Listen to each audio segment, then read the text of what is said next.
wanted to do a quick intro for this one because I really put some effort into trying to find another perspective. And I didn't mention it in the podcast, however, I thought I'd just share with you the interesting series of events that led to me calling this a higher perspective. I was on a ride the other day thinking hard about how to talk about what's going on and how to step outside of it and give a different perspective. And I was sort of stuck on the rat wheel going round and round and round. And about 12 k's into my ride, this hawk comes out of nowhere. I didn't see where it came from. And it was literally flying with me. Not that far away either, like 10 meters above the ground, 15 maybe. Beautiful creature. And I have a bird of prey pendant. So I came home and I put the eagle pendant on. It is an eagle pendant, it's not a hawk pendant, however, still a bird of prey. And thinking about it in that direction allowed me to get a higher perspective of what's going on. I had to pour myself a drink for this one. Those who know me know I don't drink, and those who really know me know I never drink alone. However, I needed a Jack Daniels to get into this one. Because what's going on at the moment is important, and we need to find a better way of looking at it before we lose ourselves in the chaos and the bedlam of the distraction that's been in front of us. I sincerely hope that you get a different perspective, a higher perspective out of this one. What you heard at the beginning was a couple of cool little sounds that fellow coder and patron Jesse has been putting together for me. It's part of a larger project that I'll probably get into next week, I think, because this will be the last rant I do on the current situation unless something drastically changes. I want to dig back into some of the awesome research and talk to some people that have been in the wings for a little while and get them to share their perspectives. If you want to follow us on Instagram, Facebook, Unlocking the Code, we're on Patreon, Unlocking the Code. Anyone that wants to throw us some support, that would be very awesome. We've got some vinyl cut stickers coming for the awesome patrons, so look forward to that, boys. Personally, I'm preparing in every way that I can at the moment for every eventuality. And I suggest that everybody opens their minds to all possibilities, good, bad, and ugly, and understand where your baseline reactions come from, which is what I'm going to talk about in this episode. As always, thank you very much to the awesome listeners around the globe that take the time to download this, get in touch, let me know what you think. Some of the ideas I propose in this one are fresh and do need developing, so I'd love to get some feedback. Thanks very much. Look after yourselves, stay safe, be kind, be cool, engage discipline, and we'll talk soon. Cheers.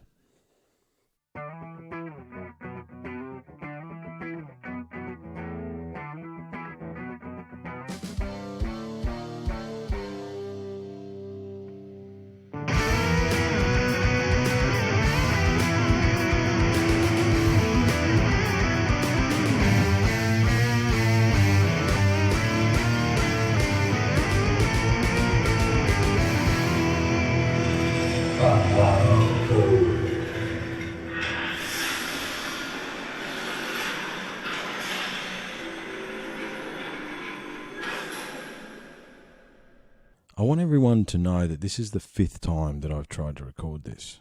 And the reason I want you to know that is because it's such a tricky thing that I'm trying to catch a hold of here.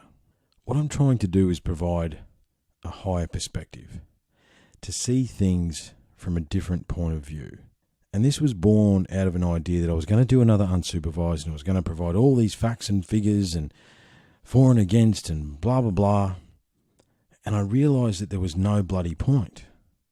I realised that people have already picked their sides. They've decided which narrative they're going to run with. And the blind faith and the division and the nastiness and the turning on friends and family and all the things that I'm witnessing, it shocks me and it staggers me. And I was like, why are people doing this? Why are we doing this to each other? Why have we allowed something to divide us in such insane way over something really that we shouldn't be bloody worrying about in the first place, okay? The propaganda is thick and fast on both sides, and that's one of the problems. It's like, how do you see clear, and how do you see what is actually true amongst all this? And how do you see past the fear-based lizard brain reaction that we're all having? It turns out that I've been conducting an impromptu survey because through my teaching and through the courses that I've run, I have talked a lot about emergency response. What happens to you in an emergency situation? And I discuss the fight, flight, and freeze reflexes with all of my students. Now understand, this isn't a small pool. We're talking 5,000 plus people over many years and many different perspectives and ideas. What I've done is asked my students, and whether it be a class over Zoom or it be a class, I've asked them who has faced an emergency situation in their existence. And roughly 80 to 90% of people, or 9 out of 10 people, 8 or 9 out of 10 people, have not faced any type of serious emergency situation in their existence. And it's this very reason that I talk about fight, flight, and freeze. Because if a fire breaks out, or a car accident, or something unexpected in an emergency sense happens, you are going to react in one of 3 ways: fight, flight, or freeze. However, if you have no reference point, if you've never experienced any type of emergency situation, then you don't know how you're going to react. Yet just being aware of the fight, flight, and freeze reflexes, that gives you some sort of chance in recognizing what is going on mentally and physiologically within your body. Now let's explore these reflexes, and let's explore them understanding that we have been in an ongoing and seemingly never-ending emergency situation across the entire planet for roughly 18 months. And let's go into exploring these reflexes, also understanding that regardless of who you are and who's who in the zoo, if you have never experienced an emergency situation, you don't know how you're going to react. And these lizard brain reflexes are there to save you. And that's everybody, okay? That's not all the way up to the powers that be. How are they reacting? What is their lizard brain doing? Now, what are these reflexes? Let's explore them. The flight reflex is one of the more interesting ones. There's 2 main versions of a flight reflex. The general one, and especially in an emergency situation like a fire, an explosion, etc., how I've described it to my students is like, meet me, like the roadrunner. Get out of here as quickly as humanly possible. Get away from the danger. However, there's another side to the flight reflex, and it is still run, but it is run to authority. Run to whoever's supposed to know what we're supposed to do next. And then believing those people because you are in such a state of heightened emotion. It's physiological, this response. And the reality is, if you think about it, you know what I'm talking about. Because you have felt this feeling, whether it be fight, flight, or freeze. And understand there's nothing wrong with how you've reacted and what you've done, okay? It's within your DNA. There's no sides here. That's the whole point to this. I really want to try and provide a high perspective. I want to try and look down on this and try and understand why we are reacting the way we're reacting. Because if we can do that, we can maybe move past it. So with flight, you've got the meet, run away as fast as you can. You can't catch me, I'm the gingerbread man. And then you've got the flight, you've got the run to authority, you've got the people looking to the space daddy, please tell us what to do. Then you have the fight reflex. Now there's 2 versions of the fight reflex. One of them, people will literally get violent in an emergency situation. They basically go into shock, they don't know what's going on, and you have to restrain these people sometimes in an emergency situation. They lose their shit. Okay? They get violent when faced with an emergency situation. The other version of the fight reflex is you're one of those people that runs towards the fire instead of away from it. which, just by the way, is something my mother and my wife wishes that I wouldn't do.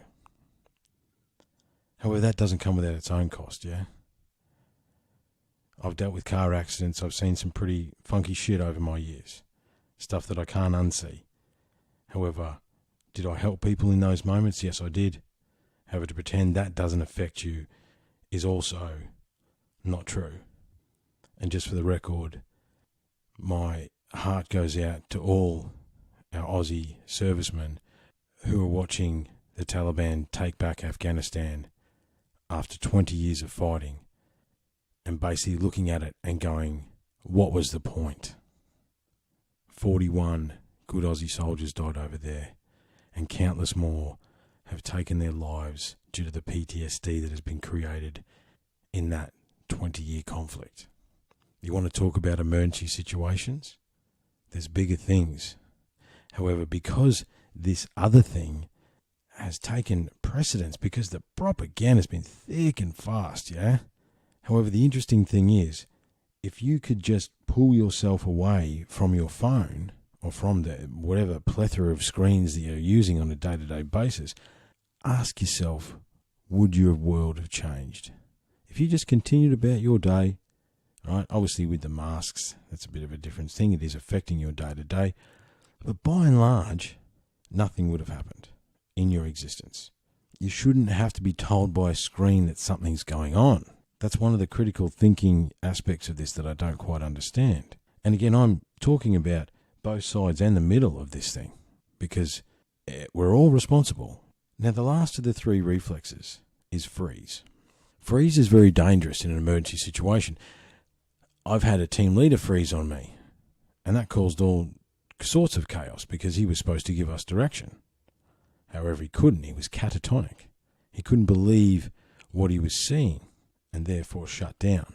And then afterwards, pretended like nothing happened. Sometimes, and look, you can see those sorts of people these days as well. You know, for whatever reason, they've lucked into an industry where they're an essential worker. Their work's never really stopped.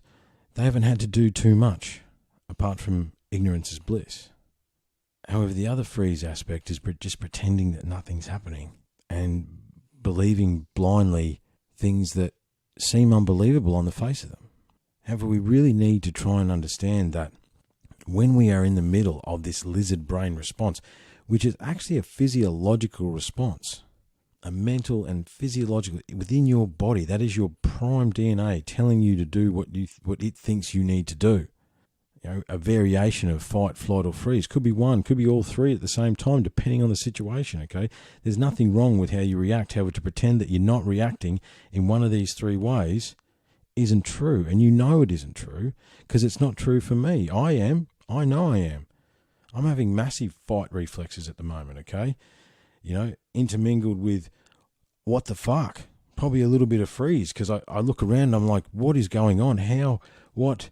When? Where, why, what the fuck? So I know I'm having these reactions, and this is the reason I wanted to share this with you, because I recognized in myself that I was having these reactions. And I thought, oh, hang on a minute, if I'm having these reactions, and I've been emergency response trained, I've seen some darkness, I've been to accidents, I've seen blood and guts and people hurt and fires and etc., etc., etc. If I've seen that and I'm still having a visceral lizard brain reaction to what's going on, what are these people that have never experienced anything in their lives that constitute an emergency situation? Like dead set. 80 to 90%, 8 or 9 people out of 10, out of 5,000 have never really experienced anything. And now they're faced with this. However, they're faced with this in a time where life as a perception has become very easy. A lot of us in the Western world are very lucky. Yeah, I'm sitting in a studio in my shed on a property. There's a lot to lose. And because you have no reference point, you don't know what there is to gain. So you run to the belief system that is attached to your lizard brain reaction. Yeah? And that's okay. There's nothing wrong with that. However, what I want to try and do is make people recognize that that is what's happening. Whether you like it or not, it's okay. You can say that you're not, but it is, because this stuff is pervading our everyday lives, right? You can't unhear that there was choppers in Sydney telling people to stay inside. You can't unhear that news and know that that's actually what happened. It's things like that, and the wording and the propaganda and how they use it, the deadly delta, right? The contagiousness is off the charts. It's actually neuro-linguistic programming that's being used on us, yeah? The words are there to get a reaction out of you, to feed into that lizard brain reaction. It's okay that it's happening. Well, it's not okay that it's happening, but there's nothing wrong with why you're reacting to that. But that's how we're wired, you know. And when you are reacting like that, your ability to critically think and your ability to look at things logically and ask questions from a different and more open-minded perspective becomes stunted, right? Depending on how severe a reaction you're having, it's almost like you can't do it. There's blind faith, okay? You know, because if you were to think critically about the deadly delta, you would ask a question as to why the stewardess that served every single person on a plane for 3 hours didn't really spread anything. But this is super contagious. However, that story, when it didn't end up being the super spreader event that they needed, disappeared, okay? Now, I'm not saying there's not bullshit on both sides, because there definitely is. I got caught up in it, yeah? I heard through the grapevine that Alberta had taken all restrictions down because some guy asked him to prove that it was more than the common flu, nothing more than the common flu. They couldn't prove that it wasn't, so they took the restrictions away. And I got really excited about that because honestly, that's all I think that it is.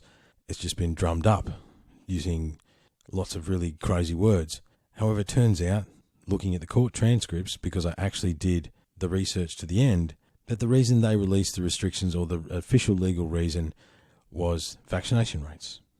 Okay, I can accept that. However, the guy still asked the question. So I've been caught up in something the wrong way, like I'm sure you've all been caught up in it, but I can admit that I was wrong. Can you, depending on which side you're on, doesn't even matter which side you're on, can you question those beliefs? Because you should be able to. Understanding that we are in a lizard brain reaction, fight, flight, freeze, or a variation of those, maybe with that knowledge you can now look at some of these questions and question the questions, or question the belief system behind the questions and why you need to believe that. There's another idea, and it actually goes back to one of the founding ideas in the podcast, one of the founding questions we asked. You know, it's crazy if I look around here and think about what that was over 4 years ago now. However, when we were talking about men's mental health and, you know, discipline and doing things that are difficult, etc., we posed the question, how many blokes have been hit in the head these days? I don't think it's many. And I'm not saying that being hit in the head's a good thing. However, one of the things it does do for you is you understand violence. You understand consequence of action, right? You either have to defend yourself or get beaten, or both. And there's a certain perspective that comes with that when you've had to do that you just don't have if you haven't. I'm reminded of the hard times meme. Hard times create strong men. Strong men create good times. Good times create weak men. Weak men create hard times. And let's be honest, we've been having a good time. That's one of the reasons we're so quick to run to the authority, to get back to normal. Not entirely sure how many different ways I need to say this. There is no more normal. Whatever happened prior to January last year no longer exists. It is now a continuation of what is going on. And there's no point going back, because that's not the direction you're going. You got to look forward.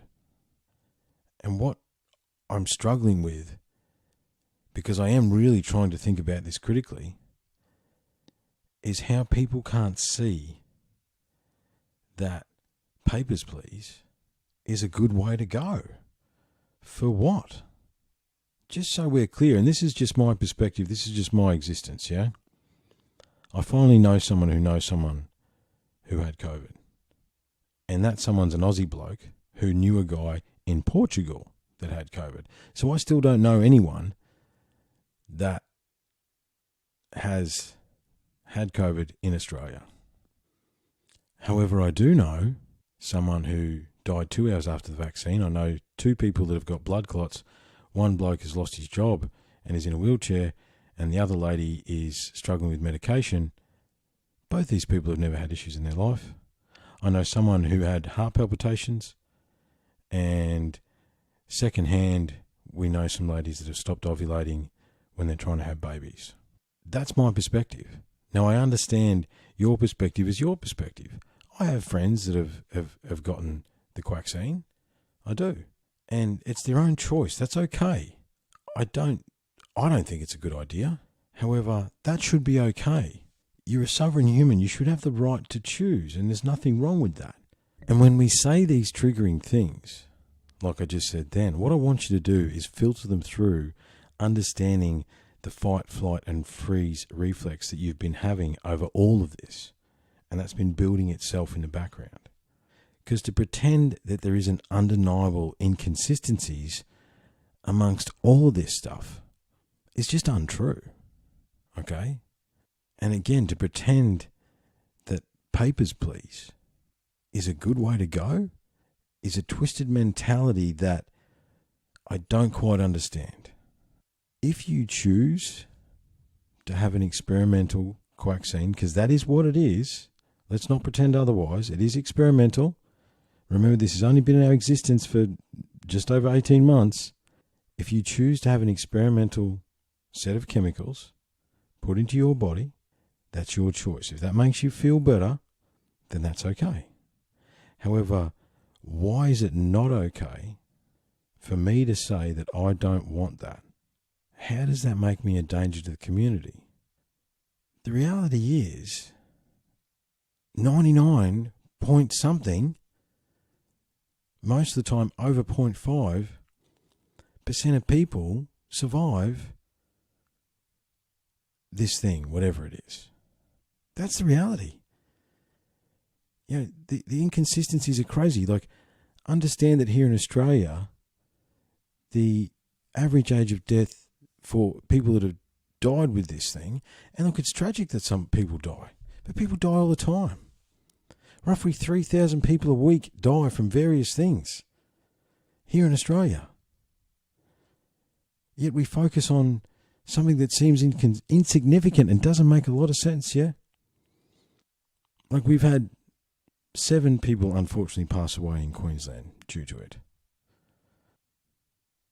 Between 3,000 and 4,000 men a year kill themselves every year on year. And that number's definitely gone up over this period. To pretend that it hasn't, you got to be kidding. So 7 versus what? Let's say 4,000, 5,000 people have killed themselves in the same period. Does that make sense? How do we weigh human life? How do we weigh the cost of our existence? How do we not see that these things that are going on in so many ways are unacceptable? And again, choose to do whatever it is that you think you need to do. Be the best gender fluid unicorn that you can be. However, how about we do everyone a favour and step away from the fear? Or even better than that, let's step into it. Fear will always exist. Do you know what courage is? Courage is acting despite fear. And being able to break through that barrier, look past your lizard brain reaction, and look at things from a different perspective.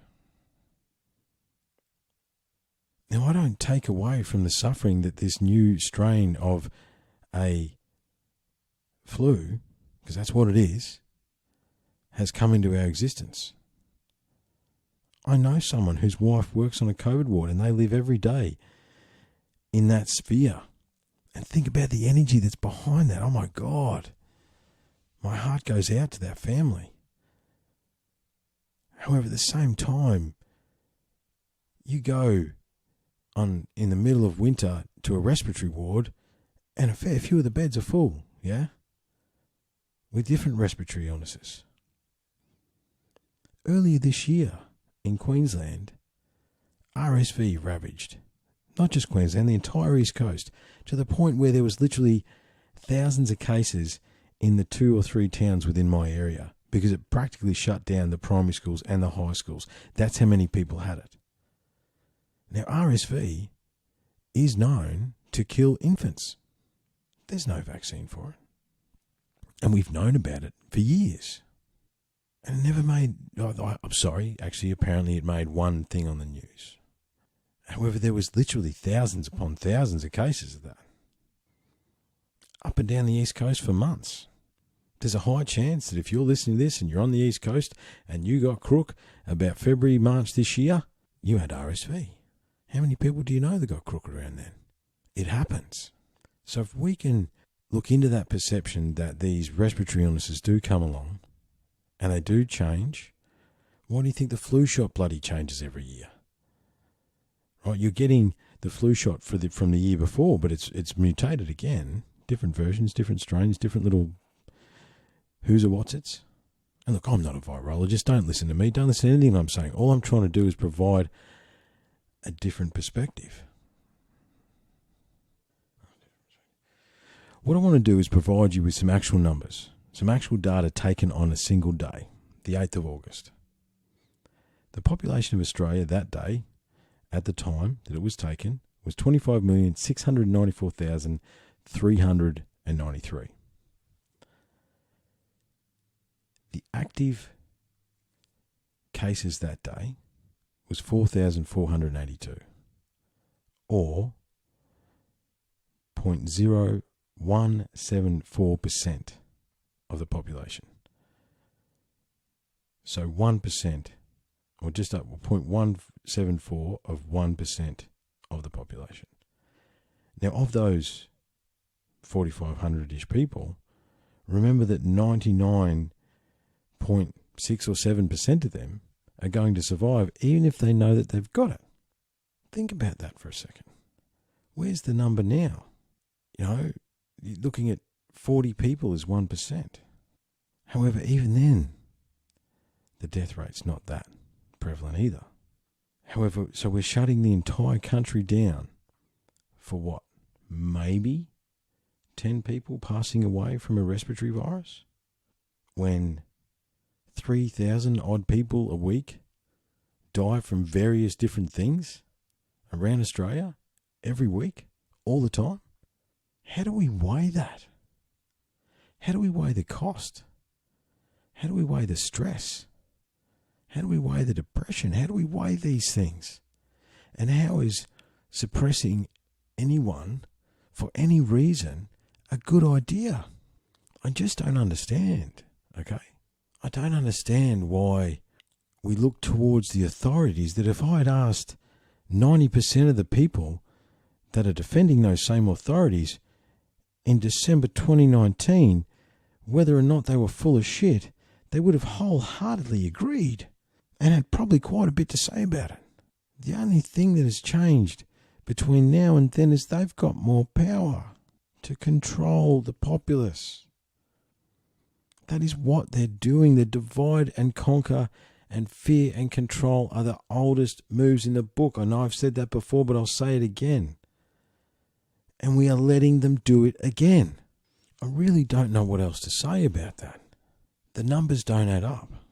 And again, I don't get the flu vaccine anymore. I used to have to, working FIFO. Understand that I went to the jungles of PNG. I've had all sorts of bloody cocktails put into me. Okay? Do you know what, though? Didn't stop me getting sick. Still contracted a virus that nearly bloody killed me in 2013, despite having that cocktail.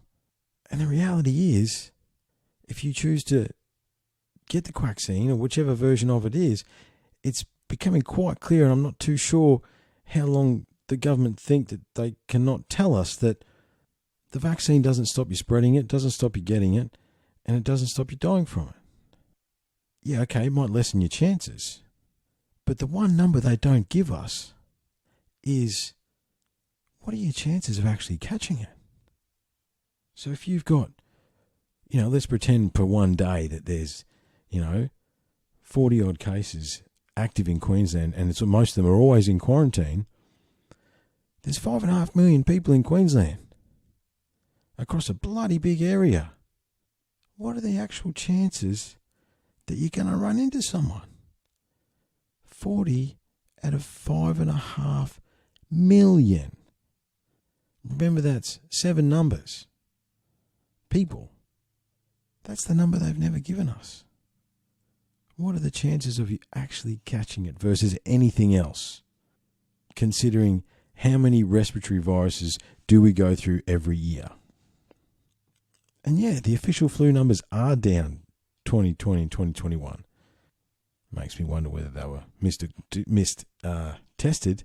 However, at the same time, how many of us just went and got some Codral and bunkered down and stayed home and looked after ourselves and chose not to have something penetrate our blood-brain barrier? Right? If that was your choice, what have you done? I bet you there was a lot of people that had it and just dealt with it because it's what we deal with. It should not shut down the entire world. And we've got such short memories. How many variants did we go through until the one that hit in the right way? Another thing. So you got the stewardess who remembers Cairns got shut down for 3 days. There was a taxi driver in the precinct for X amount of days. How many cases resulted in that? 0. But Delta is the most contagious thing that's ever walked the face of the planet ever, if you believe the neurolinguistic program. But again, do you see that? That was big news the other day. Nothing's happened, so just gone. Doesn't suit the narrative. You want to dig into an interesting background? Have a look at the Chief Health Minister of Queensland and our Premier and their connections to Pfizer and testing and data collection. And then we can pretend that no money's being made. There was the one day in Queensland the other week where it's like 52,000 tests for 16 cases, and I think I've said this before too, but it needs to be reiterated. The percentage there is 0.0000308% tested positive for something, which means that 99.9 ... tested negative. So what are your chances? I know there's a few guys that like playing numbers. Run those numbers for me and let me know. Square kilometres versus population density. What are the chances? Again, be the best. Do whatever you need to do, okay? However, the fact that there's an issue with me choosing not to do it when I look after myself as best I can, and to be honest, I've already looked death in the face once. The numbers don't add up. A healthy person is not going to spread something that you don't know anyone who's had it. That's silly, okay? To even pretend that that's true is ridiculous, because every single hashtag super spreader event, nothing's happened. Yet they just move on to the next one because nothing happens with that one. They're trying just to feed the narrative. I don't doubt that something exists. I'm not pretending that I'm not an anti-vaxxer. Again, I've had all sorts of bloody cocktails put into me over the years. Hep B and blah, blah, blah, blah, blah, blah. Right? All of them. However, just like the flu shot, that I used to get sick every time I had it, just for the record, and since I stopped taking it, I stopped getting as many respiratory issues through the year. That's just a fact. That's just my experience. The fact that I can choose not to take that should be exactly the same as not having to take this. And there should be nothing wrong with that. And that if it is being pushed and we are being coerced, and we are, like it's unbelievable, right? How we're being divided. It is ridiculous. And just remember to filter it through the new knowledge of the lizard brain reaction before you go, blah, at some of the things that I'm saying. Because again, do what you need to do. However, to pretend that there isn't something fishy going on and there isn't some dodgy stuff going on is ridiculous. Again, run the numbers. Get back to me. What's the chance of you actually catching it? before we finish tonight, I want to make my stance on masks pretty clear. I know about PPE. I've used it. I've dealt with chemicals. I've dealt with paints and solvents and all those sorts of things. I've had to wear all manner of different masks. I know about masks. Okay, and I know how they work. And look, anything below a surgical mask, I've got questions about. Anything below a proper N95 sealed mask isn't going to stop it. Okay? I saw this meme which like to pretend, those who thought you got less oxygen through your mask, that was already too late, so to say, bagging out the people that don't want to wear it. That is one of the most ridiculous fucking things I've ever seen in my life. Because I know about PPE. I know how it works. I've used it. And I'm not saying they don't work from a hygiene point of view. However, you've got to question what you're actually trying to save yourself from, is number one.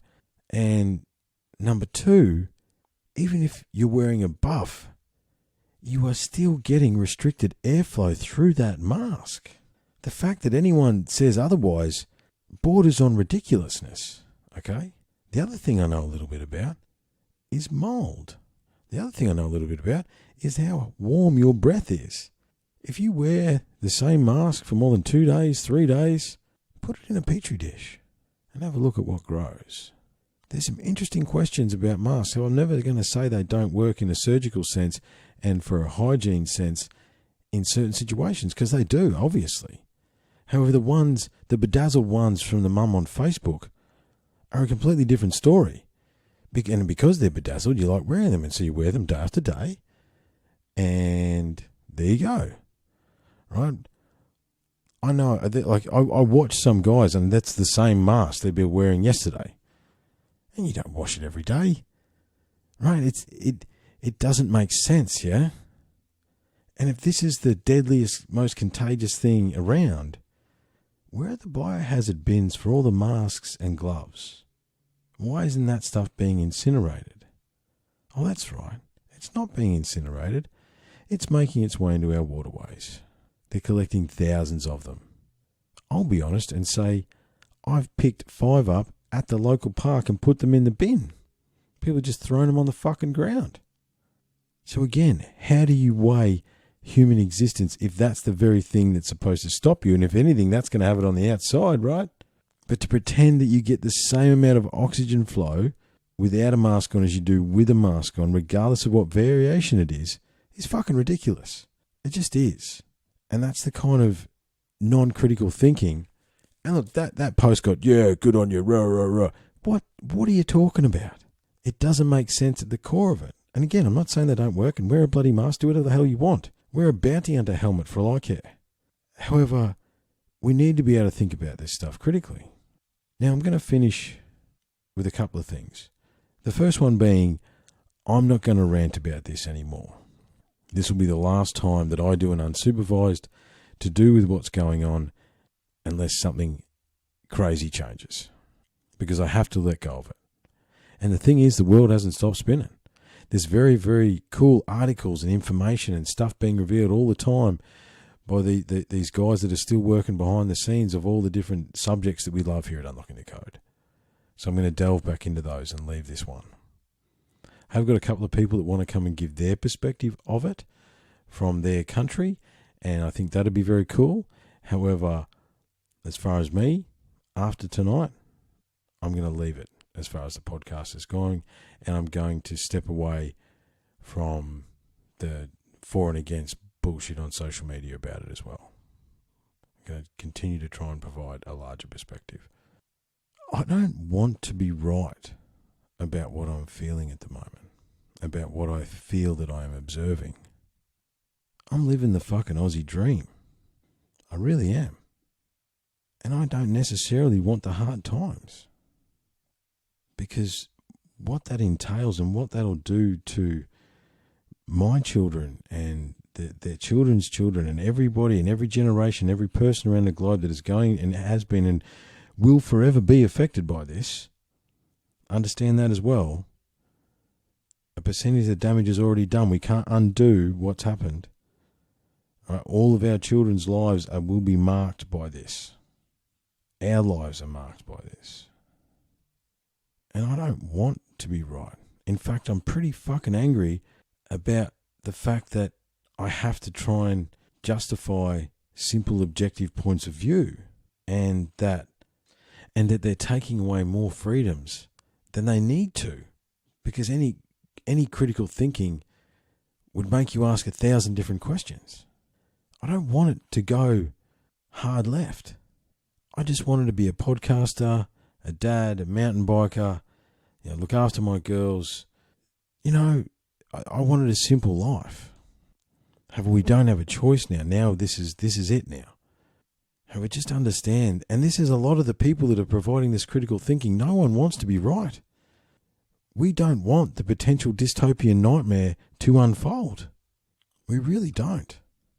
And one of the interesting things about that, it's like every person, well, look, some people probably do. There's always the anarchists amongst us.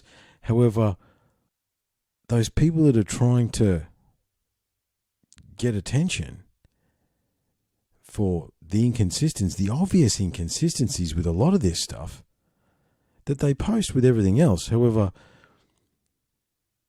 they don't want to see what happen. What they think is going to happen. And I don't either. However, history does repeat itself. And I'm surrounded by books here that tell a different story of what happens. It didn't start with gas chambers, guys. It started with a narrative.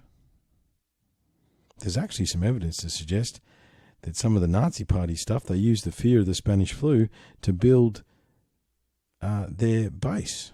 Some very interesting research has been done about that. And proper university level research prior to this thing that's happened. That research was completed prior to this thing happened, just as a curiosity, as a social experiment, because they kept a lot of data. Because collecting data is what it's about. And tracking and giving up being tracked. What? I don't understand that. I don't understand why it's so controversial to say that there's no place, there's no thing, there's no time in history where any authority that wants you, jabbed, tracked, and scared, it's not a good thing. Why is that controversial to say that? Why? I don't understand. I really want you guys to think about the fight, flight, and freeze reflex. I want you to think about where you sit in that scale, because it may provide some clarity and maybe some ability to question a little more before you jump to conclusions. As always, I really appreciate your time. I hope you took this in the spirit that it was intended. And just look at things objectively. Step back. And remember, still a beautiful world out there, yeah? At the end of it all, love will still be the answer. Thanks, guys. Look after yourselves. Stay safe. Be kind. Be cool. Be disciplined. And we'll talk soon. Cheers.